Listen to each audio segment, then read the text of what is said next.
सतगुरुदेव गुरुदेव नाम किसका? प्रभु का। प्रभु का पावन नाम। सतगुरुदेव नामी तुमको नाम बतावे, नामी तुमको नाम बतावे, नाम की महिमा सतगुरु गावे, नाम की महिमा सतगुरु गावे, आदि अंत सतगुरु समझावे, आदि अंत सतगुरु समझावे, कर्म भरम को गुरु मिटावे, कर्म भरम को गुरु मिटावे, साची कीजे मन में पूजा, साची की जय मन में पूजा, नाम भजन मार्ग नहीं दूजा, नाम भजन मार्ग नहीं दूजा, शब्द वेद सतगुरु समझावे, शब्द वेद सतगुरु समझावे, नाम की महिमा सतगुरु गावे, नाम की महिमा सतगुरु गावे, जहाँ से आया जीव तुम्हारा, जहाँ से आया जीव तुम्हारा, लौट के जाना वहीं दोबारा, लौट के जाना वहीं दोबारा, निज घर को सतगुरु बतलावे, निज घट को सतगुरु बतलावे, नाम की महिमा सतगुरु गावे, नाम की महिमा सतगुरु गावे, दीन दयाला है कृपाला, दीन दयाल है कृपाला, सतगुरु स्वामी नंद गोपाला, सतगुरु स्वामी नंद गोपाला, घाट में घाट गुरु समझावे, घट में घाट गुरु समझावे, दिव्य देश सतगुरु दिखलावे, दिव्य देश सतगुरु दिखलावे, सतगुरु नाम की महिमा गावे, सतगुरु नाम की महिमा गावे, नाम शब्द मार्ग है साचा, नाम शब्द मार्ग है साचा, ये बर्तन तेरा है कांचा, ये बर्तन तेरा है कांचा, नरतन थोड़ तुझे है जाना, नर्तन छोड़ तुझे है जाना, हरि गुण को मन मंदिर गाना, हरि गुण को मन मंदिर गाना, श्रद्धा भाव से तुम लगी जाओ, श्रद्धा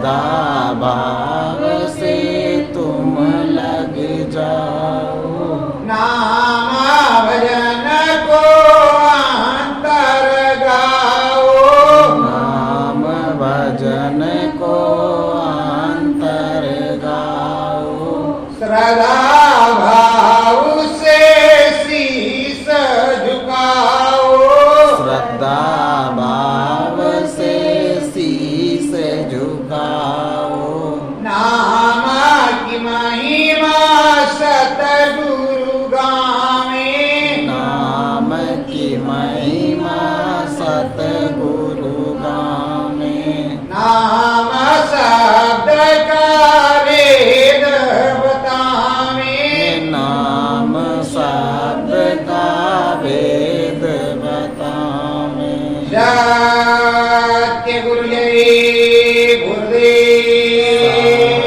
सतगुरु जय गुरुदेव। प्रेमियों, जितने भी संत आए उन्होंने इस मनुष्य रूपी मानव पोल मंदिर का इतिहास ही बताया है, इसी की महिमा गाई है और इसी का सारा भेद समझाया है कि ये मनुष्य रूपी मानव पोल मंदिर जीता जागता उस प्रभु परमात्मा का बनाया हुआ ये मंदिर है। इसको कोई नहीं बनाता, इसको केवल वो सर्वसमर्थ स्वामी ही बनाता है और इसका कारीगर वही है। और बड़ी अच्छी तरीके से कारीगरी के साथ वो ऐसा बनाता है जैसे वो है, अपनी जैसा वो बना करके तैयार करता है। और इसमें 10 दरवाजे वो रखता है। 10 दरवाजों के साथ इस मनुष्य रूपी मानव पोल मंदिर को तैयार करता है और इसमें सूरज जीवात्मा को बैठाता है, जिससे शरीर चलता है। मन बुद्धि चित्त काम क्रोध मोह मद लोभ अहंकार ये सब इनके साथ लगे होते हैं और चतुर्थ इंद्रिया तमाम चीजें इसमें लगी होती हैं। अच्छाई और बुराई के मसाले इसी में होते हैं। पर सद्गुरु यही कहते हैं, शब्द को सुनो और इस मन स्वरूपी मानव पोल मंदिर में उस प्रभु का सच्चा भजन करो। इस सच्चे भजन के को करने की महिमा समर्थ सद्गुरु समझाते हैं। और 2 तरीके की चीजें हैं इस त्रिलोक में, और इस तरह तो हजारों हैं, पर 2 ही तरीके, पाप और पुण्य, मुक्ति और मोक्ष। उसके साथ साथ निधन। तो चाहे कर्मों के फल का काम कर लो, चाहे मुक्ति मोक्ष परम पद लेने का काम कर लो, उधर चाहे पाप का काम कर लो, चाहे पुण्य का काम कर लो। इधर जो समझाते हैं लोग, बताते हैं, वो कर्म कांड बतलाते हैं, इसको करोगे तो ये फल मिलेगा। सद्गुरु बतलाते हैं कि इस काम भावना से भजन करो, फल की इच्छा न रखो, तुम्हें मुक्ति मिलेगी, मोक्ष और परम पद मिलेगा जो दुर्लभ है। उसको पाने के बाद तुम्हें किसी चीज की कामना नहीं रहेगी। तो सच्चे संतों ने यही समझाया और यहाँ पर विरोध हुआ। जबकि आदि अनाम निर्गुण निराकार श्री राम पुरुष उस अनामी ही महाप्रभु को कहते हैं, और उस चौथे राम से मिलने के लिए ही हम सुमरन ध्यान भजन करते। और यहाँ समझाया जाता है कि एक राम दशरथ का बेटा, एक राम है घट घट लेटा, एक राम का जगत पसारा और चौथा राम है सबसे न्यारा। तो उस चौथे राम का ये सब कुछ बनाया हुआ है और उसी की सारी चीजें हैं और उसी के हम अंश हैं। तो हमें वही जाना चाहिए जिसके चरणों में हमें सुख शांति प्राप्त हो। तो प्रेमियों, निज घर चलने के लिए सद्गुरु से जब नाम दान मिलता है, शब्द भेदी स्वामी से जब नाम दान मिलता है, तो शब्द सुनाता भी है, नैया को पार भी लगाता है, घटपट खोलता है, अनुभव करवाता है, अंदर में बोलता भी है। और देखो इधर त्रिलोक में कहते हैं कि वो तो काल का सुनार, काल में फंसा है। तो काल की महिमा तो कोई जानता नहीं, काल के बारे में समझता नहीं। काल किसको कहते हैं अभी उसको ही नहीं मालूम कि हम काल किसको कह रहे हैं। काल समय को कह रहे हैं, या धर्मराज या जमराज को कह रहे हैं, या शंकर भगवान को कह रहे हैं, या काल कोई और है, किसको कह रहे हैं? ये समझे बिना वो एक दूसरे को पर जो है आरोप लगा देते हैं।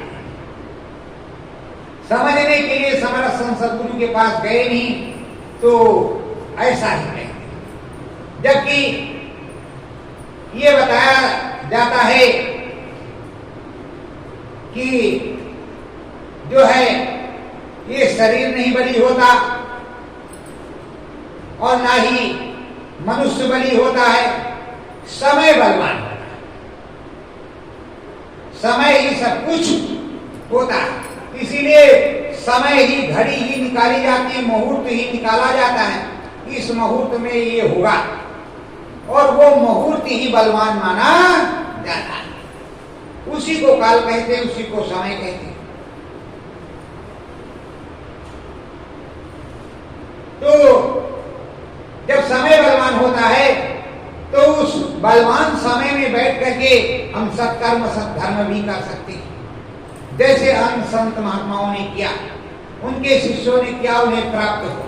तो हमें भी नाम शब्द के सहारे हमारे सद्गुरु ने जो दिया वो हमें देखना भी है और अवलोकन भी करना है कि वो नाम शब्द की पावर कहाँ प्रज्वलित है, कहाँ उसकी दया कृपा उतर रही है, कहाँ पर हमारे पूरे सद्गुरु के शिष्य हैं, कहाँ हमारे सद्गुरु भाई हैं, जहाँ सद्गुरु हैं हमको वहां मिलना है।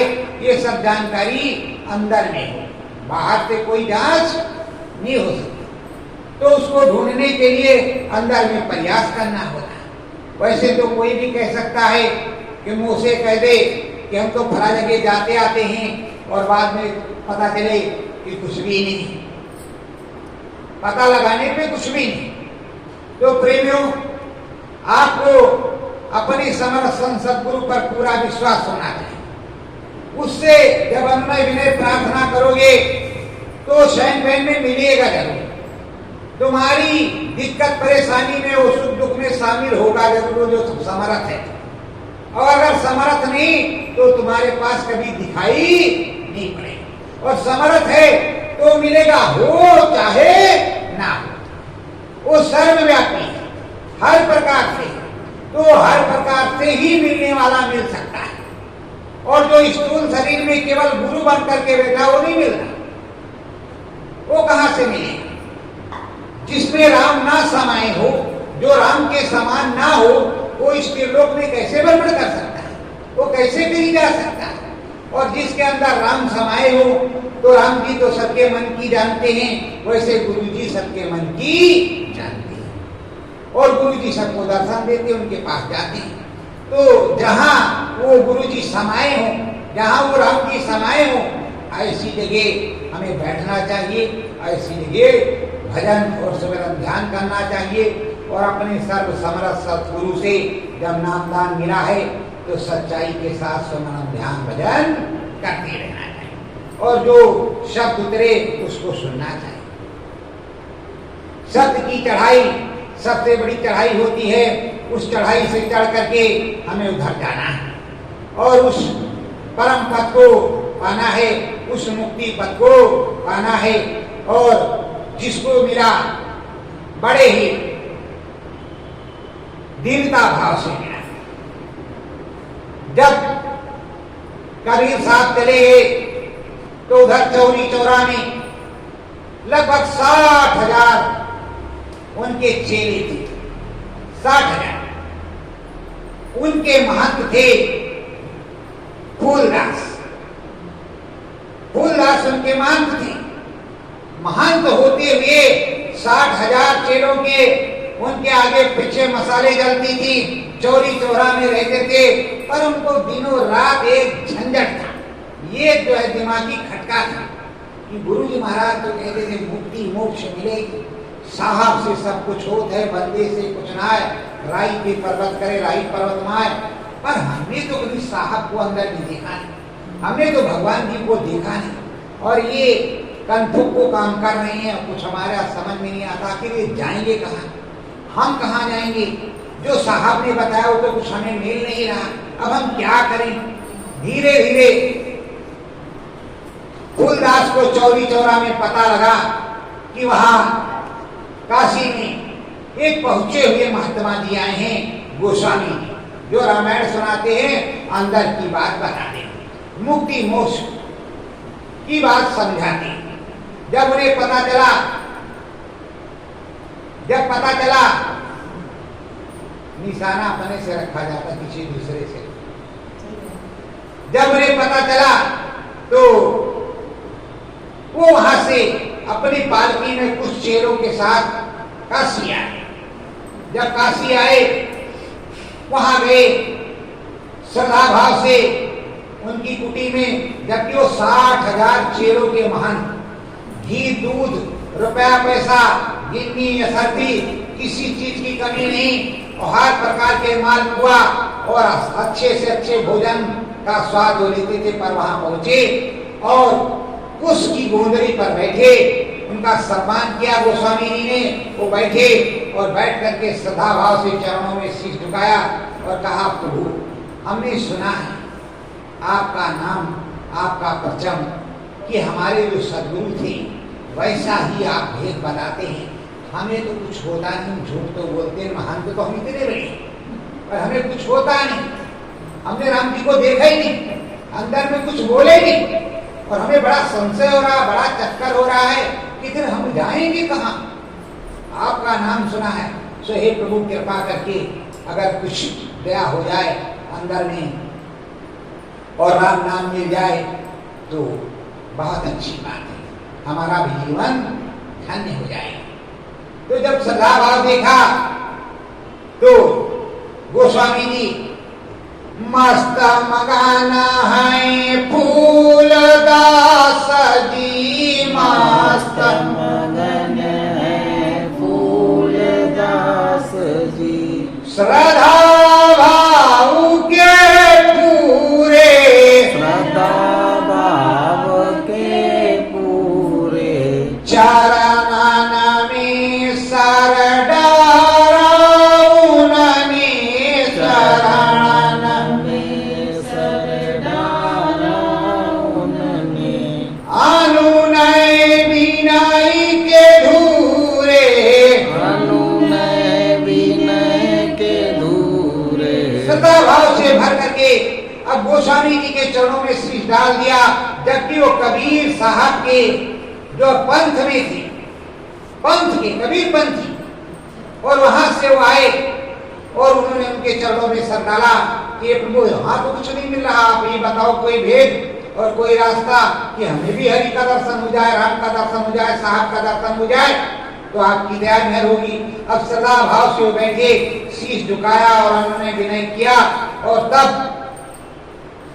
गोस्वामी जी वेद बतावे, गोस्वामी जी वेद बतावे, घाट बीचे उनको बैठावे, घट बीचे उनको बैठावे, नाम सुधारस शब्द सुनावे, नाम सुधारस शब्द सुनावे। अब गोस्वामी जी ने उनको बैठाया, बैठाने के बाद नाम शब्द को बता ही दिया और बैठाया और ऊपर अपनी पावर से चढ़ाया। जब वो चढ़े, उन्होंने देखा सब अद्भुत। अभी पहले सीढ़ी पे जब देख करके आए तो उन्होंने फिर श्रद्धा भाव से शीश झुकाया कि धन्य है आप प्रभु, हमारा तो जीवन ऐसे निरर्थक चला जाता है, हलवा पूड़ी खाते महंत बने चले जाते, पता नहीं 84 नरकों में कहा जाते। आपकी बड़ी दया हो गई और बड़ी कृपा हो गई। अब हम कहते हैं इन्हीं चरणों में रहेंगे, कहीं हम जाएंगे नहीं, यही नमक रोटी खा के जीवन बता देंगे और यही भजन करेंगे। हमें संति महंती नहीं चाहिए, हमें महंती नहीं चाहिए। पर उनके साथ जो फूलदास हैं, रेवतीदास, ये दो लोग हैं, फूलदास, रेवतीदास, मंगलदास। अब वो जो रेवतीदास, वो रोज जो है चिपचालालू, थोड़ा गुस्सानी टाइप का, जैसे बहुत लोग अपने साथ जो महंतों के होते हैं, संतों के होते हैं, तो थोड़ा अपनी हनक जमा दे कि हम सबसे बड़े सेवादार, महाराज जी ऐसा करिए, करेंगे कि नहीं करेंगे, ऐसा करेंगे कि नहीं। वो तो सदा भाव से दास करते हैं। अब वो रेवतीदास फूलदास से कह रहे हैं, सतगुरु धाम चलो अब भाई, सतगुरु धाम चलो अब भाई, छूट महांती ना तो जाई, छूट महांती नहीं तो जाई। वो बताते हैं कि हे सब गुरु महाराज, अब चलो वहां चौरी चौरा चलो, वहां तमाम शिष्य और सब लोग आते हैं, हर प्रकार से दया मेहर करते हैं, उनकी दया कृपा हो रही है। और आप जो है वहां चल करके उनको बताइए और समझाइए, नहीं तो महंती किस काम की छूट जाएगी। अब उनको गुस्सा लगे, उनको क्रोध आ गया। उन्होंने कहा, सेढ़ी टोपी दीन उतारी, सेढ़ी टोपी दीन उतारी, रेवती दास गले में डारी, रेवती दास गले में डारी। उन्होंने सेढ़ी टोपी उतार करके दे दिया, कहा ये लो सेढ़ी और टोपी, आज से तुम महंत हम चौरी चौरा नहीं जाए और ना ही महंती करेंगे, तुम जाओ और वहां महंत बन करके रहो, हम कभी आएंगे ही नहीं, यहीं रहेंगे। अब उसने सेढ़ी और टोपी तो ले लिया, चला थोड़ी दूर पालकी में बैठ करके सुख पा रहे, जो पालकी वाले हैं उनके साथ चला, सोच रहा मन में 60,000 शिष्यों के महंत, इनको कौन सा हीरा मोती मिल गया, कौन सी जड़ी मिल गई, उससे तगड़ी कोई चीज मिली तभी तो महंती छोड़ दिया, नहीं तो महंती छोड़ते क्यों। हम जैसे लड़ाकू झगड़ेलू आदमी को कैसे देते, वो यही सोचा कि कोई भारी चीज मिली है तो महंती से भी बड़ी है। अब उसके मन में आया विचार कि गुरु को कोई चीज बड़ी मिली है, तो जो चीज उनको मिली अगर हमको मिल जाएगी तो और अच्छा रहेगा, महंती क्या करेंगे।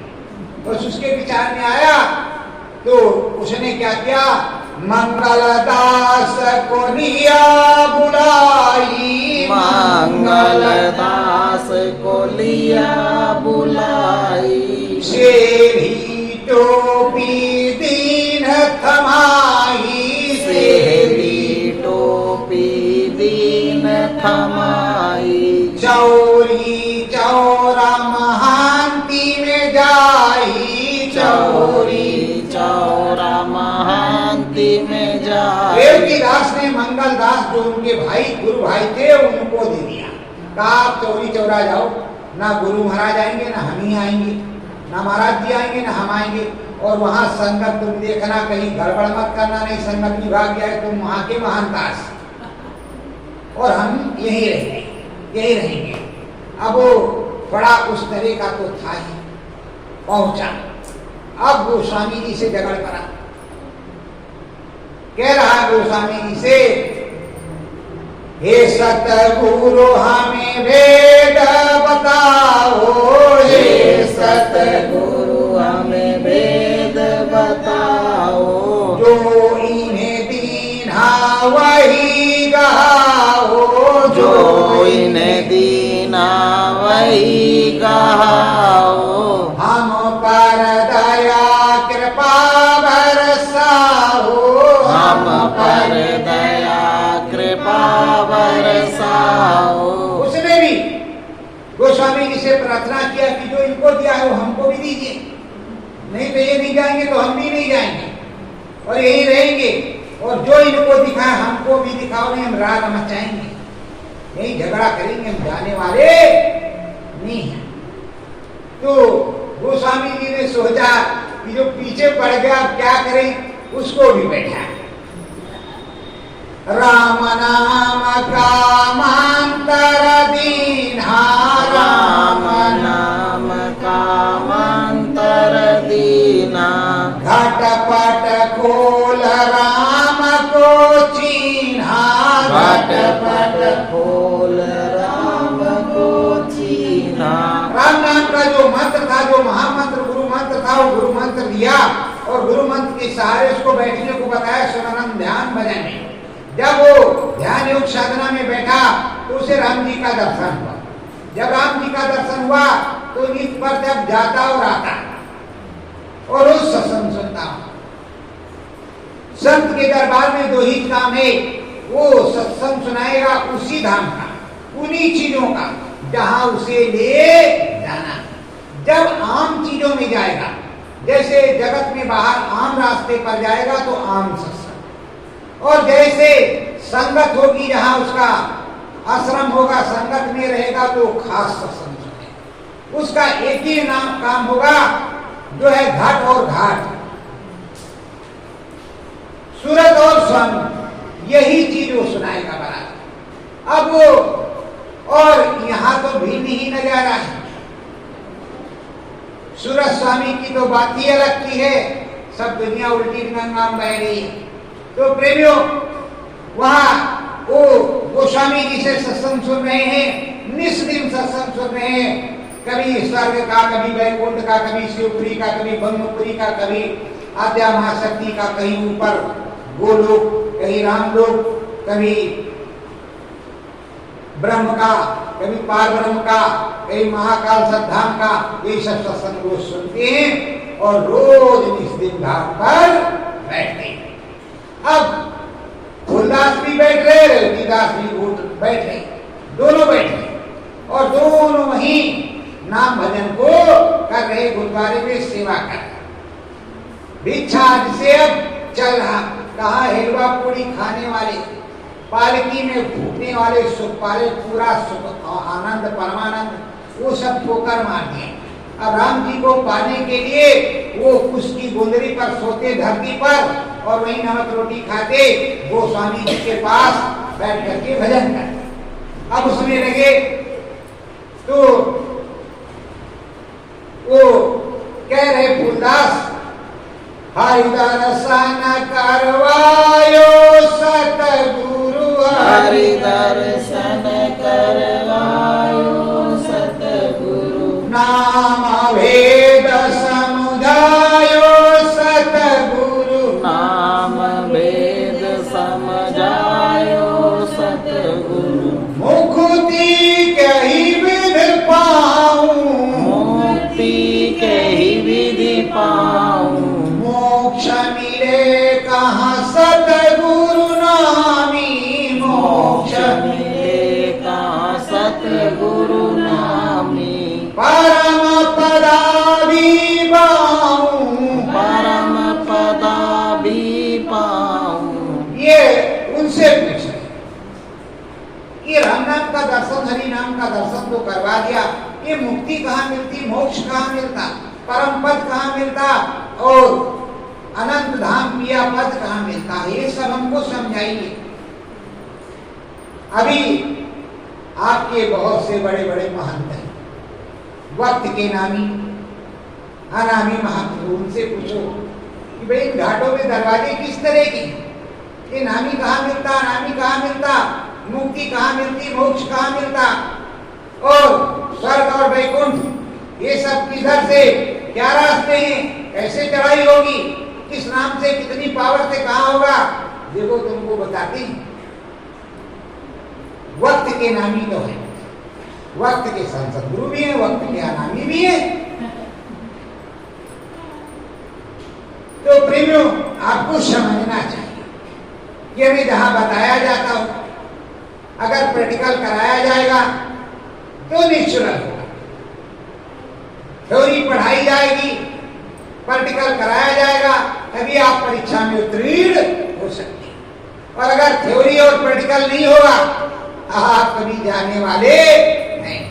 हमारे गुरु महाराज को पागल नहीं थे, जो सन 1952 से 12 तक बराबर और अभी वो समझाते रहे कि ऐसे ऐसे करना। ये कबीर साहब ने बताया, ये गोस्वामी जी ने बताया, ये राधा स्वामी ने बताया, ये मीरा ने, दादू ने, भीखू ने, दरिया, इस तरह बताया।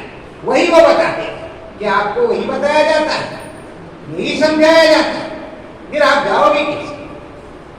जब तुम्हें यही ना मालूम कि स्वर्ग में क्या मिलेगा, वैकुंठ में क्या, मुक्ति पद कहाँ मिलेगी, मोक्ष कहाँ मिलेगा, पिया पद और उधर अमर पद कहाँ मिलेगा, कैसे मिलेगा, कैसे नहीं मिलेगा, ये भी तो समझना पड़ेगा। अब वो जिज्ञासु हैं, वो जिज्ञासु, देखो भाई अपना अपना सुन, किसी के चक्कर में मत फंसो।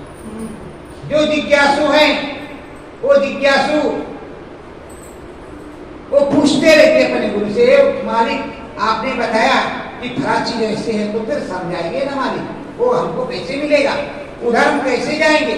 खोजी को कुछ मिलता है, खोजी को कुछ मिलता है, आलसी को कुछ भी नहीं मिलता, खोजी को ही कुछ मिलता है, तो खोजते आध्यात्मिक साइंस का रिसर्च करते, अंदर में घाट पर और इस घट में बैठ करके मनुष्य रूपी मानव पोल मंदिर में बैठ करके भजन करते, तो उनको मिलते हैं। मन लागे हरि के दर्शन में, मन लागे हरि के दर्शन में, सतगुरु हमको वेद बताओ, सतगुरु हमको वेद बताओ, इतनी डाली कितनी डाली हम समझाओ, धूरी धाम मार्ग बतलाओ, धूरी धाम मार्ग बतलाओ, हरि के बाद क्या ये समझाओ, हरि के बाद क्या ये समझाओ, नाम की महिमा पूरी गाओ, नाम की महिमा पूरी गाओ, हरि दर्शन सतगुरु करवाओ, हरि दर्शन सतगुरु करवाओ, घट के बीच अलख जगाओ, घट के बीच अलख जगाओ, गगन शब्द मुझको भी सुनाओ, गगन शब्द मुझको भी सुनाओ, मुखोटी पद का मार्ग बताओ, मुक्ति पद का मार्ग बताओ, हरि दर्शन मुझको करवाओ, हरि दर्शन मुझको करवाओ। ये सब सदगुरु से जो जीव है, जो शिष्य है, सदगुरु से विनम्र प्रार्थना करता है। जब विनम्र प्रार्थना करता है तभी उसे कुछ मिलता है, और अगर मांगे ना तो मिलेगा नहीं, क्योंकि यहाँ कहते तपस्या करो तो फल मिलेगा, मांगो तो वरदान मिलेगा, मांगोगे नहीं तो कुछ भी नहीं मिलेगा। तो बिना मांगे जब कुछ मिलता नहीं तो मांगो भाई, मांगो। और गुरु महाराज ने कहा है, मेरे प्यारे गुरु दातार ममता द्वारे द्वारे, तो मांगो, मांगते हैं। तो अब वो मांग रहे, कह रहे हे प्रभु आप जरा ये नीचे का बताया, ऊपर का भी बताइए, हर धामों का आप समझाएं, और हर धामों को दिखाते सुनाते हुए जो परम धाम की बात बताते हैं उस परम धाम का भी दर्शन करवाओ और हमें जीते जी मुक्ति पद दिलवाओ, पिया पद और उस अमर लोक का दर्शन करा करके अमर लोक दिलवाओ। मैं अमर लोक में ही रहना चाहता हूँ, ना हमें स्वर्ग चाहिए, ना वैकुंठ, ना शिवपुरी, ना ब्रह्मपुरी, हमें तो वही चाहिए पिया पद, अमर पद। मुक्ति मोक्ष भी नहीं चाहिए, हमें पिया पद अमर पद चाहिए। ये ना निष्कंटक निर्विघ्न में मैं रहूं और कभी वापस आना ना, ऐसा नहीं, ऐसा वो मांग रहे और अपने सदगुरु से प्रार्थना करें। तो सदगुरु कहते सैने सैने सब कुछ सुनाऊं, सैने सैने सब कुछ सुनाऊं, धूरी धाम मार्ग बतलाऊं, धूरी धाम मार्ग बतलाऊं, शब्द की सीढ़ी तुझे चढ़ाऊं, शब्द की सीढ़ी तुझे चढ़ाऊं, ज्ञान की गंगा घट में बहाऊं, ज्ञान की गंगा घट में बहाऊं। वो कहें समझा है।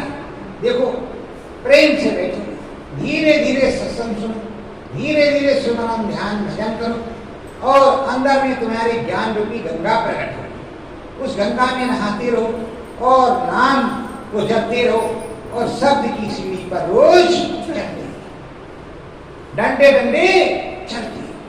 जब चलते चलते जाओगे मैं हर जगह तुमको मिलूंगा और सब कुछ समझा दूंगा और सब समझाने में तुम्हारी समझ में आएगा।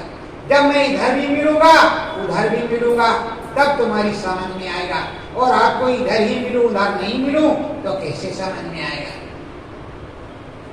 गुरु महाराज भी यही कहते थे, आप चिंता मत करो, इधर भी मिलूंगा उधर भी मिलूंगा, चिंता क्यों करते, उधर भी मिलूंगा।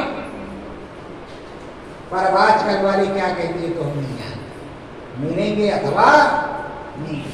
आजकल की तो हमको नहीं पता, अभी हमने उसका पता नहीं लगाया।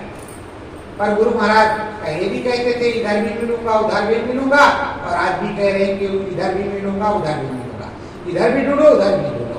और उन्होंने यही बताया था कि जब तुम्हारे अंदर कुछ चूचा बोलेगा, मैं कुछ बोलूंगा तो तुम्हारी समझ में आएगा और मुझको अंदर में ढूंढना।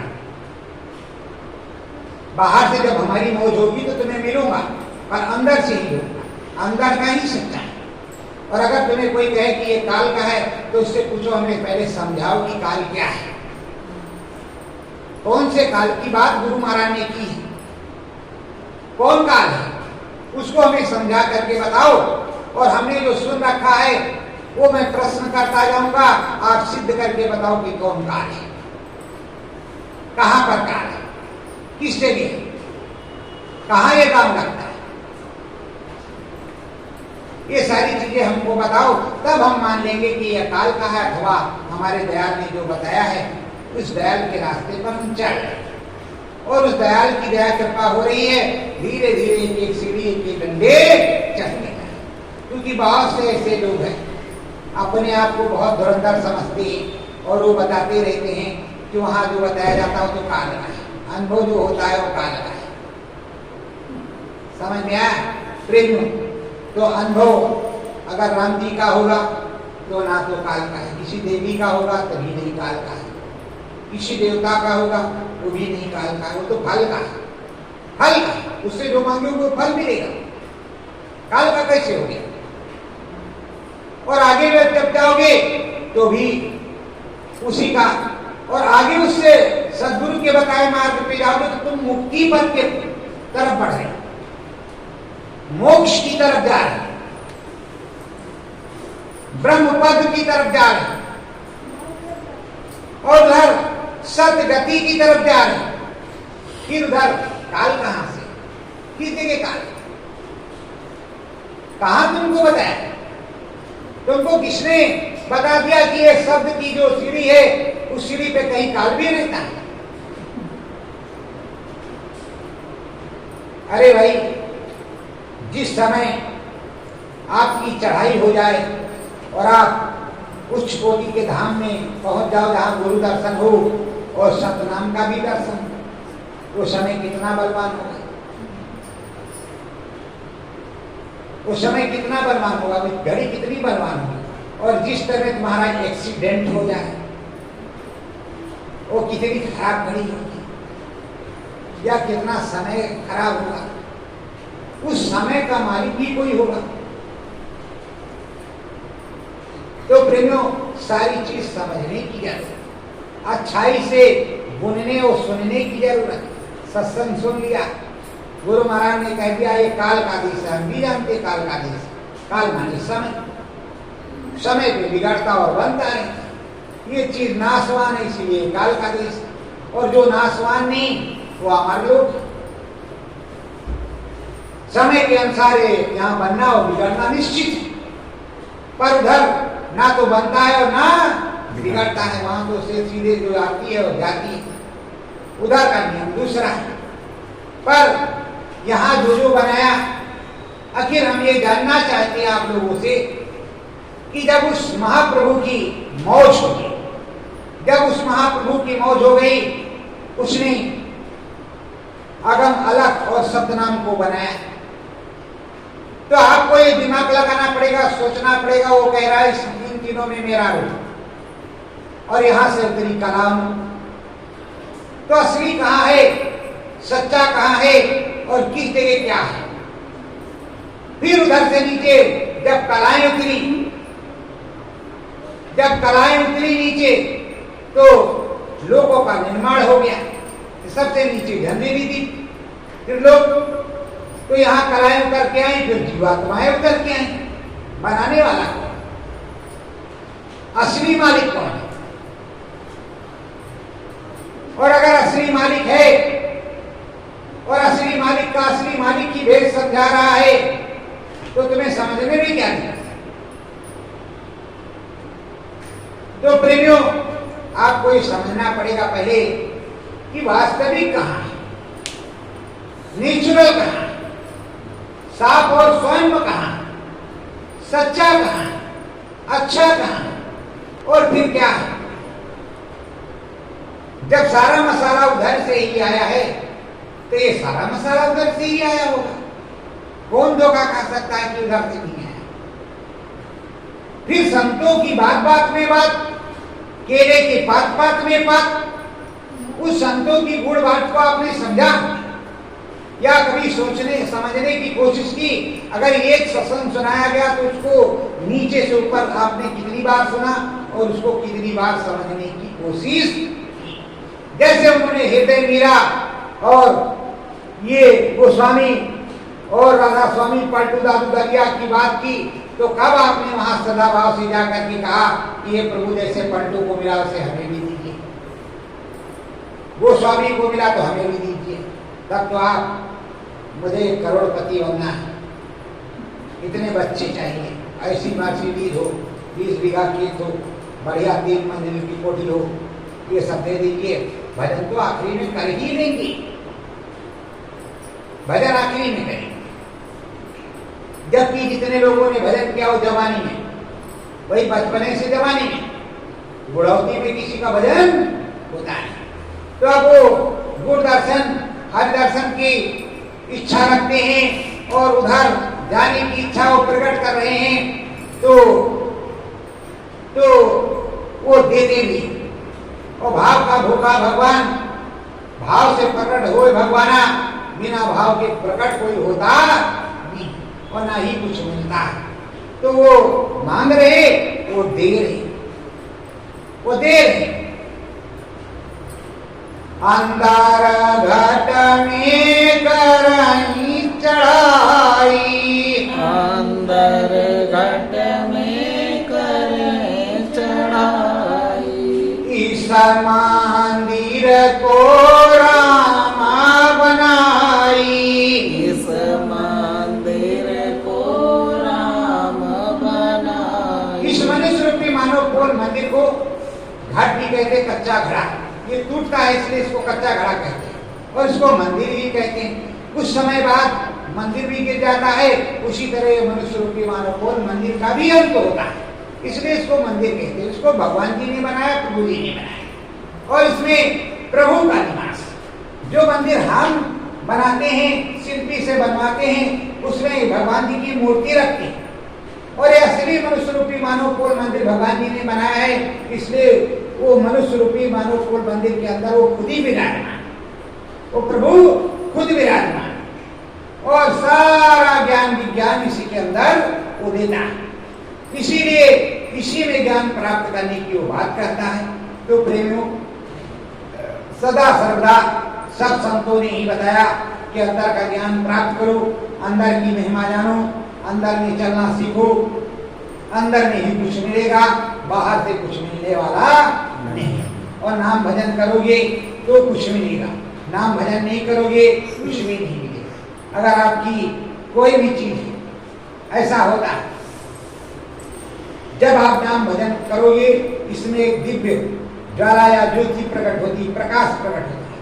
आपका ये हाथ काम नहीं कर रहा बायां, और जैसे ध्यान लगा करके इस हाथ पर अंदर से देखना शुरू करोगे, हाथ काम करना शुरू करोगे। इतनी बड़ी पावर होती है। और अगर ऊपर में चढ़ाई करना शुरू कर दोगे तो चढ़ेगा, वही दिव्य पावर प्रकट होती है। उसमें कितना प्रकाश होता है, कितनी पावर होती है, इसकी तुलना और महिमा करना केवल संत सद्गुरु जी बता सकते हैं, आपको नहीं मालूम। अरे भाई, निचले स्तरों के देवी देवताओं से विद्या सिद्धिया लेकर के जगत को बुलाते रहते, और तुम्हें आध्यात्म लोक की पूरी चीज प्राप्त होने के बाद आप कुछ नहीं करते। जो सारी दौलत दे रहा उससे लेना नहीं चाहते, वो डंडे डंडे तुम्हें पीएचडी और पोस्ट ग्रेजुएट उससे ऊपर की डिग्री देना चाहता है। आप कह रहे हो एक में पढ़ा, फिर से एक में ही पढ़ेंगे, 5 पास करना ही नहीं हमें। अच्छा चलो 5 पास कर दिया, 8वें में नहीं जाएंगे, 8वां हो गया तो 10वें में जाने के लिए तैयार।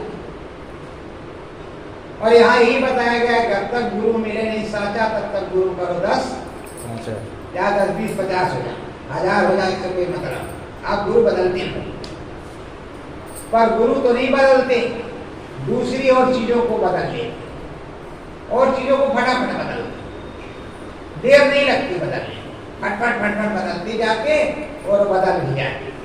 तो प्रेमियों, भाव से सारा काम होगा, भाव का भूखा भगवान है। तो इसलिए मन लाओ सतगुरु चरणन में, मन लाओ सतगुरु चरणन में, कुछ ध्यान धरो गुरु वरणन में, कुछ ध्यान धरो गुरु वरणन में, गगन शिखर में ध्यान लगाओ, गगन शिखर में ध्यान लगाओ, शब्द की सीढ़ी तुम चढ़ी जाओ, शब्द की सीढ़ी तुम चढ़ जाओ, मन चित हो गुरु चरणन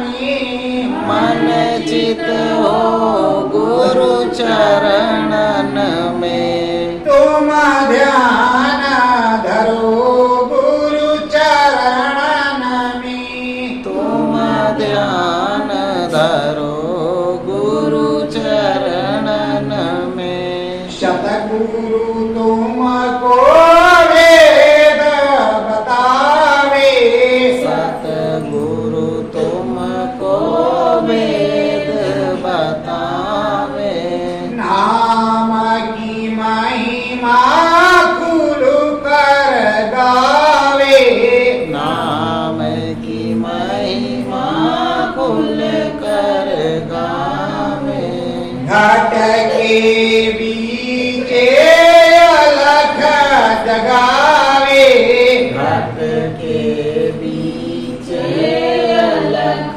जगावे, ज्ञान ध्यान गुरु